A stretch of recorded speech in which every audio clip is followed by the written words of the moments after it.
دور کا جو سب سے بڑا فتنہ ہے اس کو اب نوٹ کیجیے، کیونکہ میں آج مہدی کے بارے میں یا یاجوج ماجوج کے بارے میں یا حضرت مسیح کے نزول کے بارے میں کچھ عرض نہیں کروں گا۔ بقیہ وقت جو میرے پاس اب ہے وہ مجھے صرف کرنا ہے صرف دجال کی وضاحت ہے۔ ان تمام ادوار میں دور الفتن، دور الملاحم، الملحمۃ العظمی، ظہور مہدی، نزول عیسیٰ، یاجوج ماجوج، ان سب میں اس پورے عرصے میں عظیم ترین فتنہ جو ہے اس کا نام قرآن کی زبان میں دجال، حدیث کی زبان میں دجال ہے۔ چنانچہ پہلے تو حدیث سنیے، صحیح مسلم کی روایت ہے، عن عمران ابن حسین رضی اللہ تعالی عنہ قال سمعت رسول اللہ صلی اللہ علیہ وسلم یقول ما بین خلق آدم الى قیام القیامت الى قیام الساعۃ امر اکبر من الدجال، رواہ مسلم۔ حضرت عمران ابن حسین فرماتے ہیں رضی اللہ تعالی عنہ کہ حضور کو میں نے خود سنا یہ فرماتے ہوئے، جس حدیث میں یہ الفاظ آتے سمعت کو میں نے خود سنا، اس میں ایک اور زور پیدا ہو جاتا ہے، ورنہ یہ عن رسول اللہ ہے، اس میں ایک امکان ہوتا ہے کہ حضور سے کسی اور صحابی نے سنا ہو اور ان صحابی نے انہیں بتایا، اس کا ایک امکان پیدا ہو جاتا ہے نظری طور پر۔ لیکن جب راوی کہے، صحابی راوی سمعت تو میں نے خود سنا، تو گویا کہ اس میں اور تاکید کا پہلو ہے۔ ما بین خلق آدم و قیام الساعہ، آدم کی تخلیق سے لے کر قیامت کے قائم ہونے تک، اب یہ قیامت وہ اردو والی قیامت میں بول رہا ہوں، ساعت جس کو عربی میں ساعت کہیں گے قرآن مجید کی اصطلاح میں، ان دونوں کے مابین دجال کے فتنے سے بڑا فتنہ کوئی نہیں۔ دوسری حدیث سنیے، یہ ترمذی اور ابو داؤد میں ہے، جامع ترمذی، سنن ابی داؤد، عن ابی عبیدہ بن الجراح رضی اللہ تعالی عنہ، یہ جن کو امین هذه الامہ قرار دیا حضور نے، امیر الامت ابو عبیدہ بن الجراح رضی اللہ تعالی عنہ، قال سمعت رسول اللہ صلی اللہ علیہ وسلم یقول، وہ بھی فرماتے ہیں کہ میں نے سنا رسول اللہ صلی اللہ علیہ وسلم کو فرماتے ہوئے، انہ لم یکن نبی بعد نوح الا قد انذر الدجال قومہ وانی انذرکموہ۔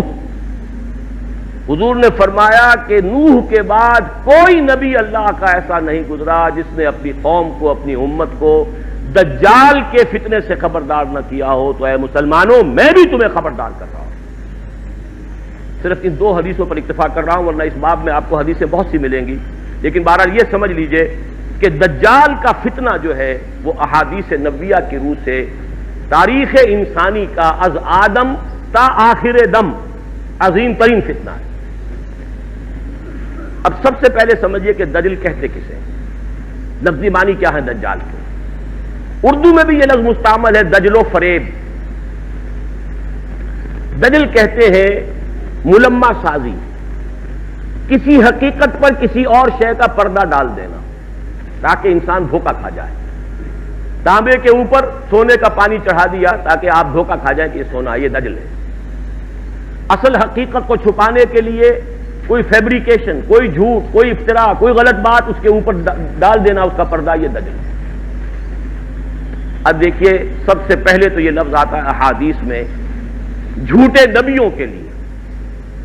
یہ حدیث سن لیجئے، یہ بھی جامع ترمذی اور سنن ابی داؤد کی روایت ہے، وَأَنَّهُ سَيَكُونُ مِنْ أُمَّتِي كَذَّابُونَ ثَلَاثُونَ كُلُّهُمْ يَزْعُمُ أَنَّهُ نَبِيُّ اللَّهِ وَأَنَا خَاتِمُ النَّبِيِّينَ لَا نَبِيَّ بَعْدِي وَلَا تَزَالُ طَائِفَةٌ مِّنْ أُمَّتِي عَلَى الْحَقِّ ظَاهِرِينَ لَا يَضُرُّهُم مَّنْ خَالَفَهُمْ حَتَّىٰ يَأْتِيَ أَمْرُ اللَّهِ۔ یہ حدیث طویل ہے، میں نے چھوٹا سا ٹکڑا اس میں سے لیا ہے، لیکن اس میں ایک طرف تو نوٹ کیجئے کہ خبر دی حضور نے کہ میری امت میں سے 30 کذاب دجال کھڑے ہوں گے جو نبوت کا دعویٰ کریں گے۔ 5-6 تو حضور کے زمانے میں آ گئے تھے متصلاً، وہ مسیلمہ اور نہ معلوم کون کون، ایک عورت بھی، وہ تو وہاں سے جو شروع ہوا سلسلہ، تو قریب ترین ہماری اس سرزمین کے اندر جہاں سے میں نے آج گفتگو شروع کی تھی، قادیانیت کا فتنہ، اور اس کی شدت کا اندازہ کیجئے کہ ابھی تک وہ پھیل رہا ہے، اس کے کہیں سمٹنے کا امکان نہیں ہے۔ اس لیے کہ دیکھیے وہی بات ہے جو کئی جگر نے کہی تھی کہ میں چوٹ بھی کھاتا جاتا ہوں اور قاتل سے بھی کہتا جاتا ہوں، توہین ہے دست و بازو کی وہ وار کے جو بھرپور نہیں۔ یہ جو آپ نے ان کو غیر مسلم قرار دیا، یہ بھرپور وار نہیں کیا جب تک کہ اس کے ساتھ مرتد کی سزا قتل نافذ نہ کی جائے۔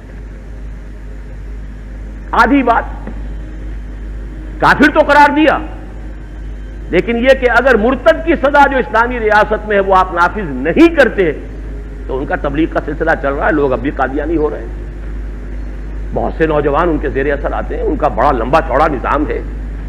آج ان کے خلیفہ کا، جھوٹے خلیفہ کا خطبہ CNN سے نشر ہو رہا ہے۔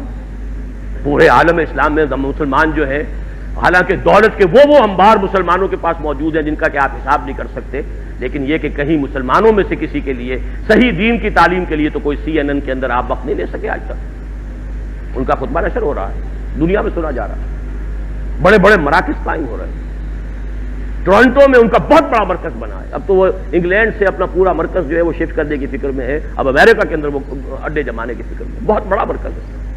یہ سارا سلسلہ چل رہا ہے، یہ کذابون دجالون، یہ جھوٹے نبیوں کے لیے، نبوت کے جھوٹے دعوے داروں کے لیے حدیث میں یہ لفظ آیا ہے، وَأَنَّهُ سَيَكُونُ مِنْ أُمَّتِي 30 كَذَّابُونَ كُلُّهُمْ يَزْعُمُ أَنَّهُ نَبِيُّ اللَّهِ۔ 30 ایسے پیدا ہوں گے شخص جھوٹے، کذاب، دجال، جن میں سے ہر شخص کا یہ گمان ہوگا کہ میں اللہ کا نبی ہوں، وَأَنَا خَاتِمُ النَّبِيِّينَ لَا نَبِيَّ بَعْدِي، جبکہ حقیقت یہ ہے کہ میں خاتم الانبیاء ہوں اور میرے بعد کوئی نبی نہیں۔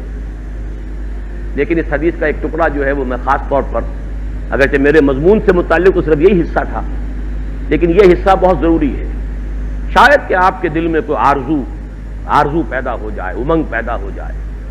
حضور نے جہاں یہ خبر دی ہے، ساتھ ہی یہ بھی خبر دی ہے، وَلَا تَزَالُ طَائِفَةٌ مِّنْ أُمَّتِي عَلَى الْحَقِّ ظَاهِرِينَ، لیکن میری امت میں ایک گروہ ہمیشہ حق پر غالب رہے گا، حق پر قائم رہے گا، لا يضرهم من خالفهم، انہیں کوئی نقصان نہیں پہنچا سکے گا جو شخص بھی چاہے ان کی مخالفت کرے، حتی یاتی امر اللہ، یہاں تک کہ اللہ کا امر، اللہ کا فیصلہ آ جائے۔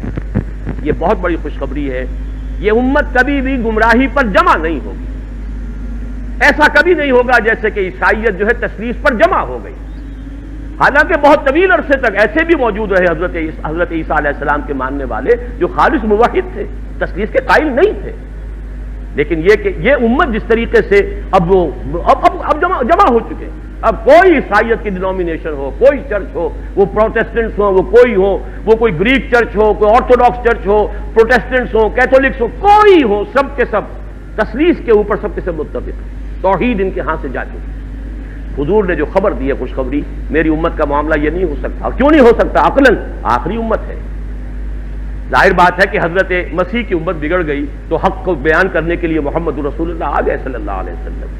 اب اگر یہاں یہ حق گم ہو جائے کلیتاً تو کوئی اور نبی تو آنے والا نہیں، لہذا حضور کو بھی پروٹیکشن دی گئی، حضور کے دین کو بھی پروٹیکشن دی گئی، اور اس پروٹیکشن ہی کا ایک پہلو یہ ہے کہ میری امت میں ایک گروہ ہمیشہ حق پر قائم رہے گا۔ اللہم ربنا اجعلنا منہم، اللہ تعالی ہمیں توفیق دے کہ ہم ان میں سے ہوں، یہ آرزو تو کم سے کم دل کے اندر پیدا کیجئے، یہ امنگ تو پیدا ہو جائے۔ اگرچہ مجھے معلوم ہے کہ ماحول وہ ہے جس کے بارے میں اقبال نے کہا ہے کہ آرزو اول تو پیدا ہو نہیں سکتی کہیں، اور ہو جائے تو مر جاتی ہے یا رہتی ہے خام۔ ماحول غذا نہیں دیتا، آکسیجن ہی نہیں ہے، 2 پتیاں تو نکلی تھی بیج میں سے لیکن مرجھا گئی، اس لیے کہ غذا نہیں ابتدا میں۔ امنگ اٹھتی ہے، جذبہ ابھرتا ہے، اس کی آبیاری کا سامان نہیں ہے، خارجی نہیں ہے، سارا داخلی سامان کرنا پڑے گا، اپنے اندر کا تیل جلانا ہوگا، باہر کا تیل نہیں ملے گا۔ اقبال نے یہی بات کہی ایک شعر کے اندر، کر اپنی رات کو داغے جگر سے نورانی، کر اپنی رات کو داغے جگر سے نورانی، اپنے اندر تیل جلاؤ، اپنے جگر کا تیل جلاؤ، اس سے روشنی حاصل کرو گے، ماحول سے تمہیں روشنی نہیں ملے گی۔ اپنی اس عارضی کو پروان چڑھاؤ، لیکن اپنے اندرونی جذبے کے ساتھ، استقامت کے ساتھ۔ بہرحال اس حدیث کا یہ ٹکڑا میں نے صرف اس لیے سنایا کہ یہ ایک ہمارے لیے ایک امنگ پیدا کرنے والی شے ہے کہ اللہ تعالی ہمیں توفیق دے کہ ہم ان لوگوں میں سے۔ تو پہلا لفظ جو دجال آیا ہے وہ تو میں نے آپ سے عرض کیا کہ دجال جھوٹا نبی، جس کے بارے میں حضور کی خبر ہے کہ 30 پیدا ہو۔ دوسرا ایک عمومی فتنہ ہے دجال، فتنۃ الدجال، عمومی فتنہ، وہ کیا ہے؟ اصل میں یہ تہذیب کے جس میں میں اور آپ واقعہ یہ ہے کہ ہم اس وقت غرق ہیں. کسی کے سر کے اوپر تک پانی جا چکا ہے، وہ جا چکا، کوئی گردن تک اس کے اندر ہے، کوئی پیٹ تک ہے، کوئی گھٹنوں تک ہے، لیکن ہم میں سے کوئی اس تہذیب سے بچا ہوا نہیں. یہ عالمی تہذیب ہے، دجالی تہذیب،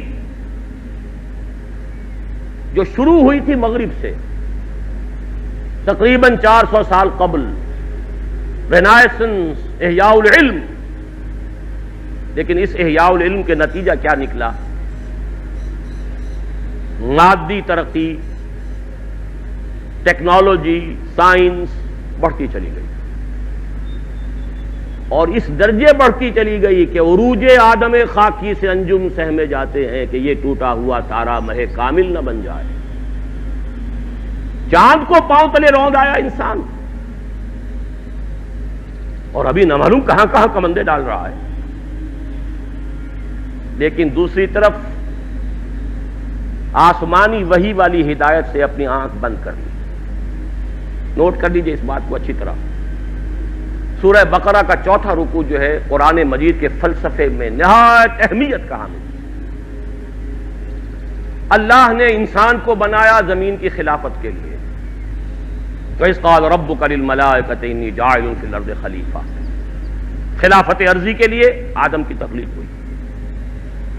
دو چیزیں دی گئیں آدم کو، ایک کا ذکر اس رکوع کے شروع میں ہے، ایک کا آخر میں.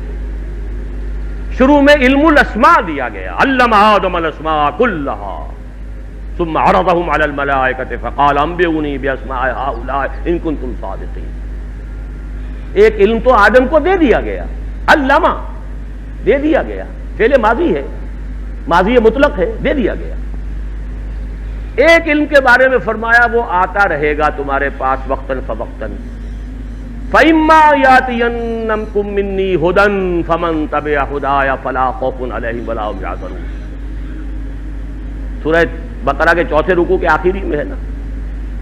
یہ علم تو دے دیا تمہیں. ایک علم ہے علم ہدایت، وہ وقفاً وقفے سے وقتاً فوقتاً آتا رہے. فَإِمَّا يَأْتِيَنَّكُم مِّنِّي هُدًى فَمَن تَبِعَ هُدَايَ، تو جو میری اس ہدایت کی پیروی کرے گا فلا خوف علیہم ولا هم يحزنون والذین کفروا وکذبوا بآیاتنا اولئک اصحاب النار هم فیہا خالدون. دو چیزیں دی تھی نا.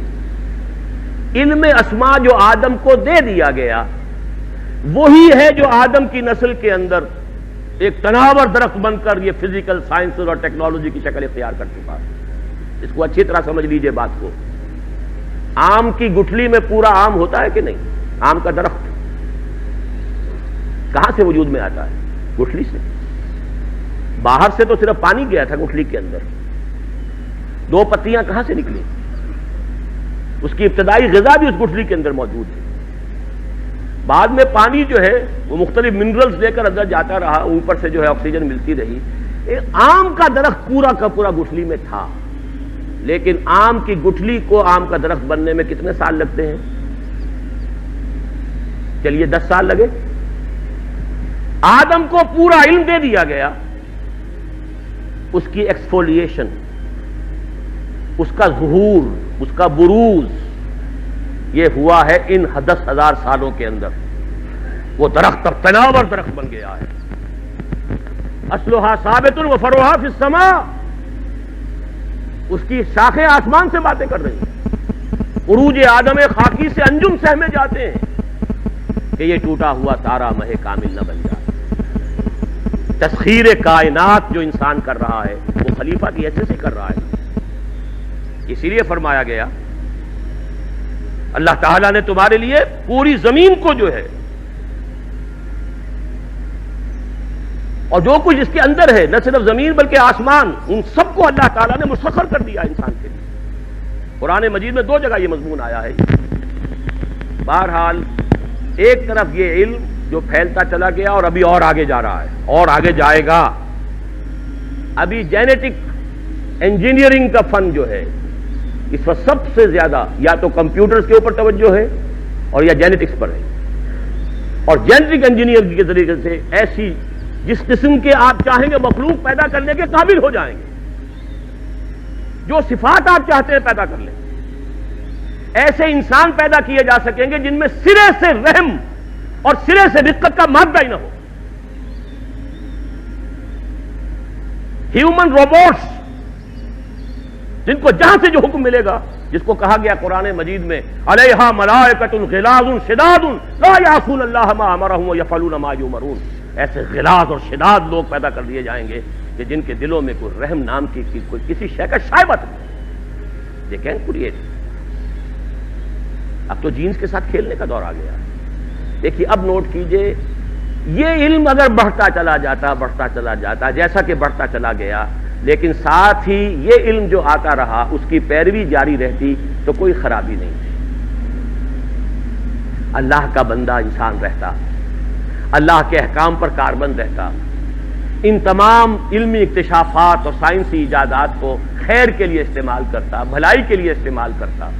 اگر تو یہ دونوں آنکھیں کھلی رہتی تو کوئی خرابی نہیں تھی. آج سے 400 سال پہلے انسان نے ایک آنکھ بند کر دی. مذہب سے کوئی سروکار نہیں، کوئی تعلق نہیں. ایک آنکھ بند، دوسری آنکھ چوپٹ.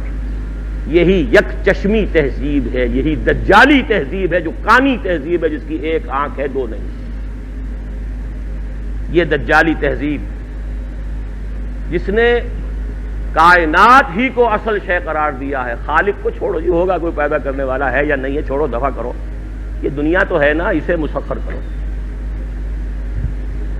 Concentrate your attention, focus your attention on this world.